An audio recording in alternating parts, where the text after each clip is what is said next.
tahun ke 2026, K-pop kini telah menjadi raksasa global. Kita melihat grup dari generasi 5 dan 6 mendominasi tangga lagu Billboard, tur stadion di berbagai benua, ludes dalam hitungan detik, dan algoritma media sosial terus dipenuhi oleh wajah-wajah baru yang luar biasa berbakat. Semuanya serba cepat, serba digital, dan serba instan. Namun, mari kita putar waktu sejenak. Jauh sebelum era streaming massal, sebelum Dance Challenge merajai TikTok, ada sebuah era yang membangun fondasi dari semua kemegahan ini. Era di mana para penggemar harus menghafal fanchen dari lirik lagu tanpa bantuan layar LED raksasa. Era di mana warna balon menentukan identitas fandom. Dan era di mana sebuah grup bisa merajai variety show televisi nasional setiap akhir pekan. Selamat datang di masa keemasan. Selamat datang di generasi kedua K-pop. Hari ini, kita akan melakukan perjalanan nostalgia, menyusuri kembali jejak langkah 10 boyband K-pop Gen 2 teratas, bagaimana warisan mereka bertahan,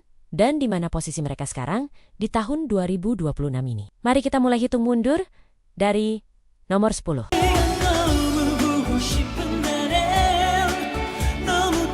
Di posisi ke-10, kita memiliki SS501.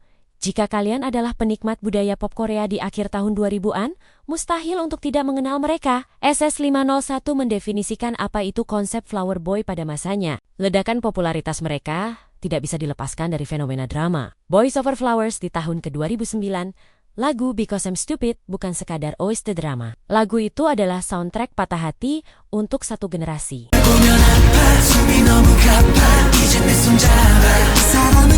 Di tahun 2026 ini, warisan SS501 hidup melalui nostalgia murni. Meskipun mereka tidak lagi aktif secara grup penuh seperti dulu. Cetak biru yang mereka buat tentang bagaimana seorang idola bisa menguasai ranah akting dan musik secara bersamaan masih digunakan oleh agensi-agensi hiburan hingga hari ini. Setiap kali melodi akustik dari lagu mereka diputar, kita semua kembali menjadi remaja yang percaya pada romansa dongeng.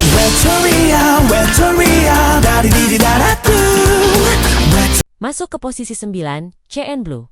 Di tengah gempuran koreografi yang tajam dan musik elektronik, CNBLUE datang membawa gitar, bass, drum, dan karisma live band yang segar. Mereka membuktikan bahwa K-pop tidak hanya tentang dance. Dengan lagu kebangsaan mereka, I'm a Loner, O Etoria, mereka memecahkan rekor pada masanya.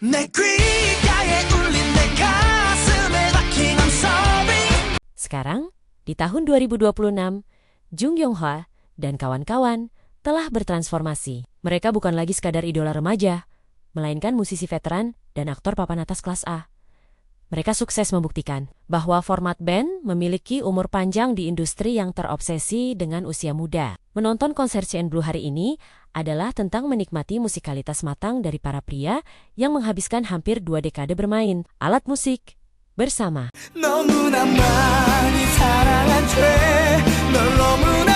Berbicara tentang band, posisi ke-8 diisi oleh senior mereka, FT Island. Jika CNBLUE membawa nuansa pop rock yang trendy, FT Island adalah pilar dari rock ballad K-pop.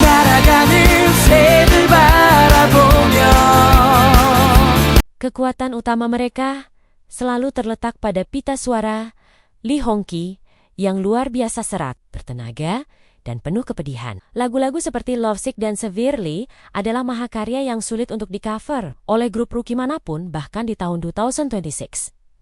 Eksistensi mereka hari ini lebih mirip seperti legenda hidup di festival-festival musik rock Korea. Mereka bertahan bukan karena tren, tapi karena kualitas vokal panggung yang tidak bisa dipalsukan oleh autotune modern.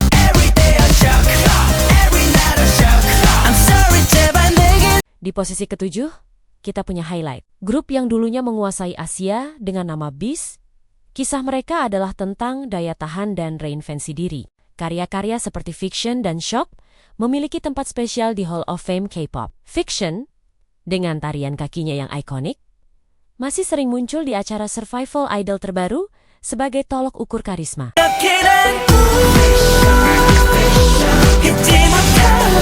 Tapi yang membuat highlight begitu dihormati di tahun 2026 adalah keberanian mereka. Mereka adalah salah satu grup Gen 2 pertama yang berani meninggalkan nama besar agensi lama, mendirikan Around Us Entertainment, dan memulai segalanya dari nol. Mereka membuktikan kepada generasi idola saat ini bahwa ada kehidupan dan kesuksesan setelah kontrak eksklusif berakhir.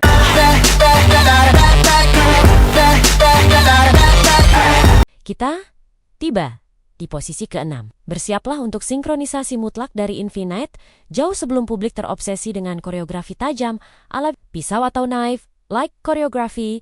Infinite sudah mematenkannya. Menonton mereka membawakan Be Mine atau The Chaser adalah pengalaman visual yang memuaskan. Formasi mereka tidak pernah meleset 1 cm pun.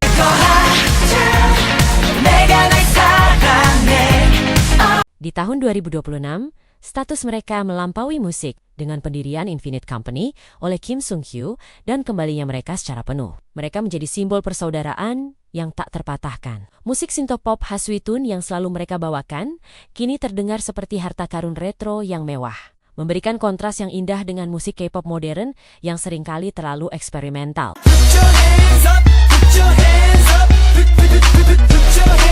Memasuki top 5, suhu mulai memanas. Di posisi ke-5 2PM, ketika Gen 2 dipenuhi oleh tren flower boy yang manis, 2PM mendobrak pintu industri dengan akrobatik liar, otot dan energi maskulin yang belum pernah ada sebelumnya. Mereka adalah Beast Idols pertama dan satu-satunya. Lagu-lagu seperti Heartbeat dan Again mengubah lanskap penampilan panggung K-pop secara permanen.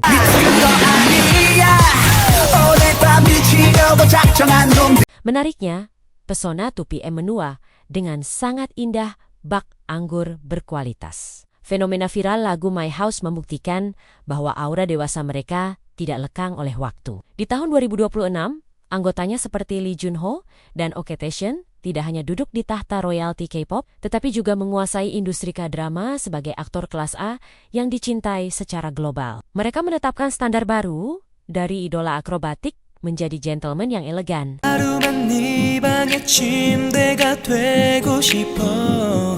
Di posisi keempat, kita harus membungkuk hormat kepada TV Sekayu, sang dewa dari timur. Banyak yang berdebat apakah mereka murni Gen 2 atau jembatan dari Gen 1,5, tetapi pengaruh mereka dalam meledakkan Hallyu Wave di Asia tidak terbantahkan. Sebelum agensi-agensi K-pop bermimpi tentang Billboard atau pasar Amerika, ada tembok raksasa bernama Pasar Jepang, dan TVXQ adalah grup yang meruntuhkan tembok itu dengan keringat, air mata, dan darah.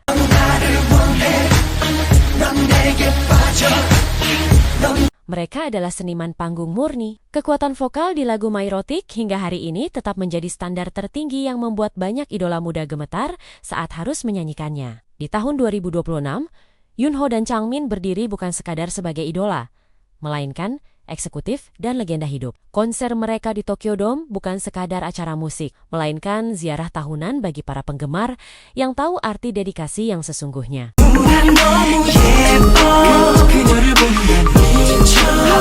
Posisi ketiga ditempati oleh grup yang mendefinisikan kata kontemporer SHINee. Sejak debut mereka dengan Replay di tahun 2008, SHINee tidak pernah mengikuti tren. Mereka menciptakannya. Diskografi mereka mungkin adalah salah satu yang paling sempurna dan dihormati oleh kritikus musik dalam sejarah K-pop. Dari Ring Ding Dong yang sangat adiktif, hingga View yang menggeser tren musik ke arah Deep House.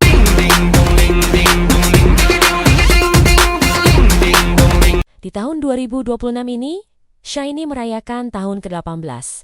Mereka, hebatnya, mereka tidak pernah kehilangan sentuhan inovatif mereka. Setiap rilis solo dari Taemin, Kim Minho dan Ono, serta setiap comeback grup mereka tetap terasa segar dan relevan dengan industri saat ini. Dan tentu saja, warisan vokal Jonghyun yang luar biasa akan selalu bergema, menjadikan SHINee sebagai grup 5 anggota yang utuh dan abadi di hati jutaan Shawol di seluruh dunia.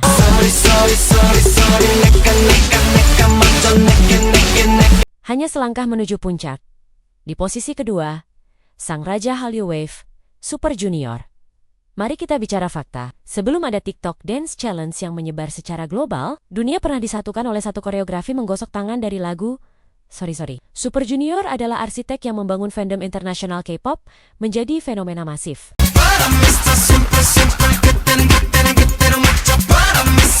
Lebih dari sekadar musik, kekuatan Super Junior yang membuat mereka tak tergoyahkan di tahun 2026 adalah kepribadian mereka. Mereka adalah penguasa mutlak televisi Korea, dari Litek yang membawakan acara penghargaan, Hichol, dengan kecerdasannya di variety show, hingga Kyuhyun di program ragam musikal kalian, tidak bisa menyalakan TV di Korea Selatan tanpa melihat anggota Super Junior. Mereka membuktikan bahwa boyband bisa menjadi sahabat, komedian, dan keluarga bagi penggemarnya selama lebih dari 2 dekade.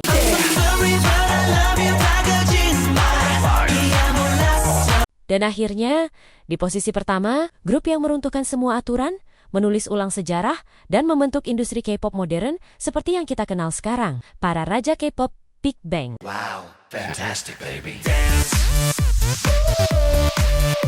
Tahun 2026 adalah tahun yang monumental, karena ini menandai perayaan hari jadi ke-20. Tahun sejak debut Big Bang pada tahun ke-2006. Sebelum Big Bang, idola K-pop dilihat sebagai produk yang dipoles oleh agensi. Big Bang menghancurkan stigma itu dengan memproduksi, menulis, dan mengatur musik mereka sendiri. G-Dragon menjadi cetak biru bagi semua idola self-producing di masa depan. Bang bang. Bang bang bang. Lagu-lagu seperti Lies, Haru-Haru, Fantastic Baby, dan Bengi Bengi Bengi bukan sekadar hits. Itu adalah pergeseran budaya. Big Bang menyatukan hip-hop underground dengan pop arus utama. Dan mereka menyatukan audiens pria dan wanita dalam konser mereka. Meski diterpa badai dan hiatus panjang, impak musikal dari G-Dragon, Taeyang, dan Daesung tetap absolut. Di tahun 2026, gaya berpakaian, cara bernyanyi swag, dan struktur lagu grup masa kini masih berutang budi pada pondasi yang diletakkan oleh Big Bang.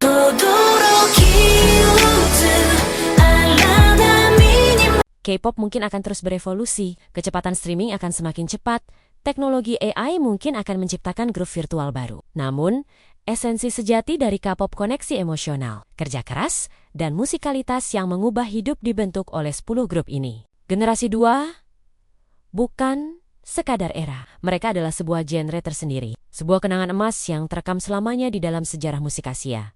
Terima kasih telah bernostalgia bersama. Sampai jumpa di perjalanan mesin waktu berikutnya, dan tetaplah dengarkan musik yang membuat kalian bahagia.